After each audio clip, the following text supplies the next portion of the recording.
Hello everyone, welcome to success with Rai academy. 1 दिसंबर 2021 को the Indian Express के editorial page को इस वीडियो में हम डिस्कस करेंगे। जो भी एडिटोरियल पेज पर आर्टिकल होंगे जो एग्ज़ाम के पॉइंट ऑफ व्यू से हमारे लिए इंपॉर्टेंट होंगे, जो फैक्ट्स दे सकते हैं, डाटा दे सकते हैं, उनको डिस्कस किया जाएगा। तो सबसे पहले जो हम आर्टिकल ले रहे हैं वो है कैपिटल गेन। देखिए, कल जो ग्रोथ रेट के जो आंकड़े आए हैं उस पर है ये आर्टिकल, और इस आर्टिकल में बताया गया है कि किस तरीके से जो कोविड काल के पहले की स्थिति थी ग्रोथ रेट की, वो अभी की स्थिति उससे भी बेहतर है, और इसी को इस आर्टिकल में समझाया गया है। तो पहले पैराग्राफ से शुरू करते हैं कि जो सांख्यिकी और कार्यक्रम क्रियान्वयन मंत्रालय के अनुसार चालू वित्त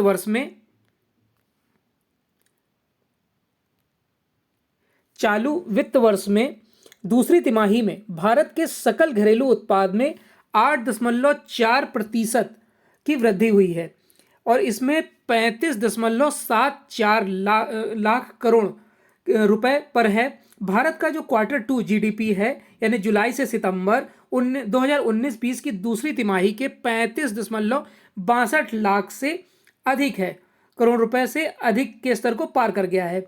अगर व्यय पक्ष में सकल अचल पूंजी निर्माण यानी कि GFCF में 11% की वृद्धि सबसे अधिक आशाजनक है।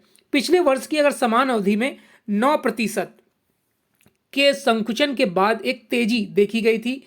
GFCF अर्थव्यवस्था में निवेश का प्रतीक है, और निवेश में उच्च वृद्धि से पता चलता है कि व्यवसाय भारत की विकास भावनाओं को अनुकूल रूप से देख रहे हैं। वास्तव में निरपेक्ष रूप से Q2 में निवेश पिछले 5 वर्षों में किसी भी दूसरे क्वार्टर में सबसे अधिक है। फिर है कि हालांकि अभी भी चिंता के कई ऐसे क्षेत्र हैं जो चिंता के कारण हैं। सबसे बड़ी चिंता निजी उपभोग व्यय में कमजोर वृद्धि है। ये देखिए, वीक ग्रोथ, कमजोर वृद्धि है। यह भारत में सकल घरेलू उत्पाद की वृद्धि का सबसे बड़ा इंजन है, और पिछले वर्ष दूसरी तिमाही में 11% से अधिक अनुबंध करने के बाद यह इस वर्ष केवल 8.6% है। परिणाम स्वरूप दूसरी तिमाही में निजी व्यय अभी 2019-20 के स्तर से काफ़ी नीचे है, जो इसका लेवल है काफ़ी बिलो है। यह महत्वपूर्ण है क्योंकि निजी उपभोग व्यय में वृद्धि के बिना निवेश में वृद्धि को कायम नहीं रखा जा सकता है। आमतौर पर इस तरह के बेमेल के समय में सरकार सकल घरेलू उत्पाद को बढ़ावा देने के लिए अपने खर्च को बढ़ा देती है, लेकिन इस साल दूसरी तिमाही में सरकार का खर्च काफ़ी कम था। अगर हम पिछले वर्ष दूसरे तिमाही में 24% की जो 24% अनुबंध के बाद का था, वह इस वर्ष केवल 8.7% ही बढ़ा है। परिणाम स्वरूप मौजूदा दूसरी तिमाही में सरकार का जो तिमाही खर्च है वो पिछले 5 वर्षों में किसी भी दूसरी तिमाही में सबसे कम है। आपूर्ति पक्ष पर भी चिंता के क्षेत्र हैं, और जो वृद्धि दर है, जीडीपी वृद्धि दर है, वो 7.5%, व्यापार और होटल आदि में 8.2% और वित्तीय सेवाओं में 7.8% की वृद्धि दर से अच्छी दिखती है। लेकिन इनमें से अधिकांश सेकेंड जो क्वार्टर है में पिछले वर्ष की दूसरी तिमाही में बहुत अधिक अनुबंध किया है। अगर हम ओवरऑल की बात करें कि कुल मिलाकर नवीनतम आंकड़े एक नवेली आर्थिक सुधार की ओर इशारा करते हुए जहां निवेश वृद्धि उत्साहजनक है, वहीं निजी खर्च चिंता का विषय है। इसके अलावा सरकार का राजकोषीय रूढ़िवादी दृष्टिकोण न केवल एक काउंटर चक्रीय राजकोषीय नीति के विचार के खिलाफ जाता है, यहाँ तक कि इसके सबसे हालिया मुख्य आर्थिक सलाहकार कृष्णमूर्ति सुब्रमण्यम ने भी बार बार तर्क दिया है, बल्कि व्यापक आर्थिक सुधार को भी कमजोर किया है। जैसे जैसे चीजें खड़ी हो रही हैं, वर्ष की पहली छमाही में भारत की जीडीपी दर 2019-20 की पहली छमाही में जीडीपी जो है वो 4.5% से कम रही। कम रही। सरकार को यह सुनिश्चित करने के लिए अपना खर्च बढ़ाना चाहिए कि निवेश में वृद्धि हो सके। जो नेक्स्ट है कि फॉलो द साइंस। देखिए, जो कोविड की चुनौतियां फिर से बढ़ रही हैं, ओमिक्रोन जो वायरस है, ओमिक्रोन जो वायरस है वो बढ़ बढ़ रहा है, यानी कि उसका खतरा है, उसको लेकर ये लिखा गया है आर्टिकल। देख लेते हैं इस आर्टिकल को कि दुनिया भर के देशों में नोवेल कोरोना वायरस के ओमिक्रॉन संस्करण के खिलाफ एहतियात उपाय करना शुरू कर दिया गया है। दक्षिण अफ्रीकी चिकित्सक अधिकारियों द्वारा इस प्रकार का पता लगाने और रोगजनक आप कह सकते हैं कि जो रोगजनक के स्पाइक प्रोटीन व म्यूटेंट के बारे में जानकारी देने में उनकी तत्परता ने सरकारों को सुरक्षा उपाय करने के लिए कीमती समय दिया है। प्रतिक्रियाएं इस वर्ष की शुरुआत की तुलना में बहुत तेज रही हैं, जब डेल्टा संस्करण में अपनी उपस्थिति दर्ज करना शुरू कर दिया था। यानी कि इससे पहले जब डेल्टा वर्जन आया था तो उसने तुरंत एकदम से पीक पकड़ा था, तो लोगों के सरकार के पास ऐसा कोई भी इतना समय नहीं मिला था कि उसके बचाव का कोई कारण कर सके। अब जबकि साउथ अफ्रीका में ये वायरस ओमिक्रॉन पकड़ा गया है, यानी कि जांच में आया है, तो सरकारें अभी से ही तत्पर हो गई हैं। फिर भी संस्करण कई देशों में फैल गया है और दुनिया के विभिन्न हिस्सों में प्राधिकरण दहशत के संकेत है। कुछ अलार्म समझ में आता है, लेकिन यह देखते हुए कि टी वेरिएंट के बारे में डेल्टा अभी तक इसके खतरे की भयावहता को व्यक्त नहीं करता है। सबसे अच्छा उपाय देखिए जो सबसे अच्छा उपाय होगा कि जब तक वैज्ञानिक और चिकित्सा विशेषज्ञ अपना काम करते हैं तब तक कोविड प्रोटोकॉल के बारे में अडिग रहना चाहिए, यानी हमें एहतियात बरतना चाहिए। दक्षिण अफ्रीका की शुरुआती रिपोर्ट के संकेत से मिलता है कि अत्यधिक संचरणीय ओमिक्रॉन लक्षण अपेक्षाकृत हल्के होते हैं, लेकिन यह शुरुआती दिन और गार्ड को कम कर देते हैं, यानी जो सुरक्षा कवच है उसको कम कर देते हैं। इस बात का ज्ञान भी नए संस्करण में संक्रमित लोगों के रुझानों से मिल रहा है। डेल्टा में भी यही दिखा था कि टीका लगवाने के बाद भी लोगों में संक्रमण पाया गया था। हालांकि ऐसे मामले में शायद ही कोई अब कह सकते हैं कि ढिलाई बरती जाए, क्योंकि पहले ना गवर्नमेंट इतनी जागरूक थी ना जनता इतनी जागरूक थी।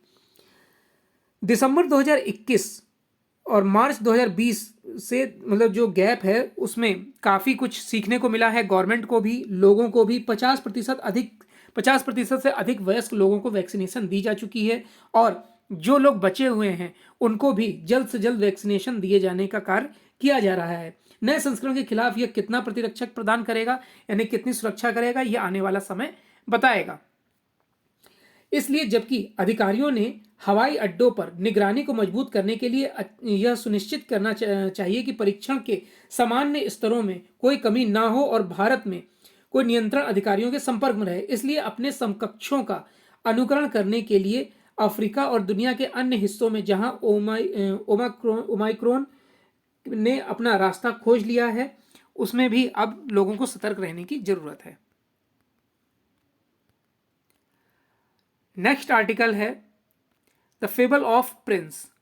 देखिए, जो एक दलित छात्र का आईआईटी बॉम्बे में उसे एडमिशन लेना था, लेकिन उसका एडमिशन सिर्फ इसलिए नहीं हुआ क्योंकि पोर्टल नहीं चला और उसकी फ़ीस जमा नहीं हो पाई। जब वो फ़ीस जमा करने गया तो वो लेट हो गया। एक दिन के लेट होने की वजह से उसे आईआईटी बॉम्बे में एडमिशन नहीं मिला। इसके लिए उसने सबसे पहले बॉम्बे हाई कोर्ट में याचिका दायर की, लेकिन वहाँ पर उसे हारना पड़ा, यानी कि उसको एडमिशन की अनुमति नहीं मिली। फिर उसने ये जो केस है वो सुप्रीम कोर्ट में दायर किया, जहाँ पर जस्टिस DY चंद्रचूड़ और AS बोपन्ना ने छात्र के पक्ष में फैसला सुनाते हुए एडमिशन तत्काल आईआईटी बॉम्बे को निर्देश दिए कि प्रिंस का जल्द से जल्द एडमिशन सुनिश्चित किया जाए। तो इसी पर लिखा गया है आर्टिकल कि अभी भी क्या कमियां हैं, किस तरीके से भेदभाव होता है, जातीय भेदभाव होता है, तो इन सब पर लिखा गया है ये आर्टिकल। देख लेते हैं इस आर्टिकल को।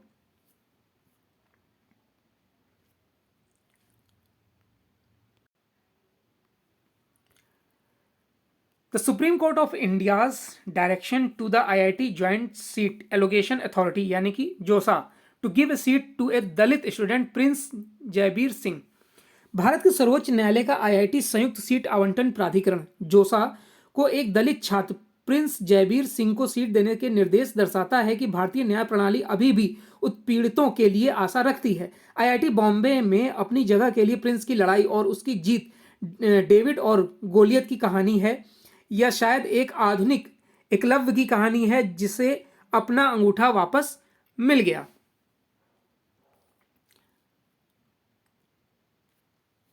आरक्षण और योग्यता की जो कह सकते हैं कि गैप है, अपने संदेह के साथ है। आईआईटी दलित छात्रों के अनुकूल होने के लिए जाना जाता है, लेकिन प्रवेश की प्रक्रिया भी वंचित के खिलाफ भरी हुई है।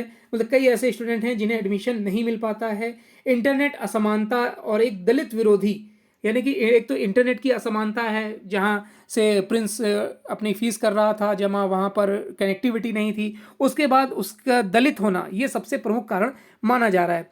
फीस भुगतान करने से उसे अब रोका जा रहा है क्योंकि वो लेट हो गया।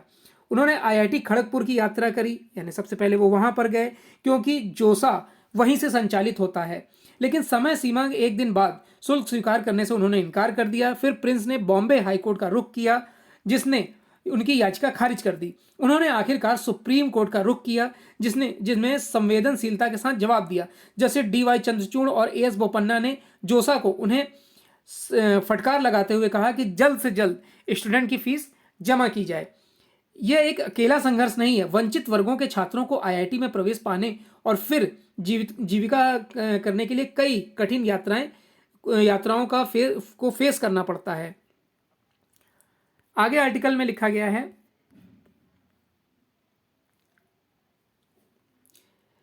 कि महीनों पहले एक ओबीसी छात्र था जो सामान्य श्रेणी में एक सहायक प्रोफेसर के रूप में आईआईटी मद्रास में शामिल हुआ था, को कथित जातिगत भेदभाव के कारण इस्तीफा देने के लिए मजबूर किया गया। संकाय सदस्यों को उसकी जाति की पृष्ठभूमि के बारे में पता चला और उसे अपमानित किया जाने लगा और उस पर प्रेशर डाले जाने लगा कि वो ये पोस्ट छोड़ दे।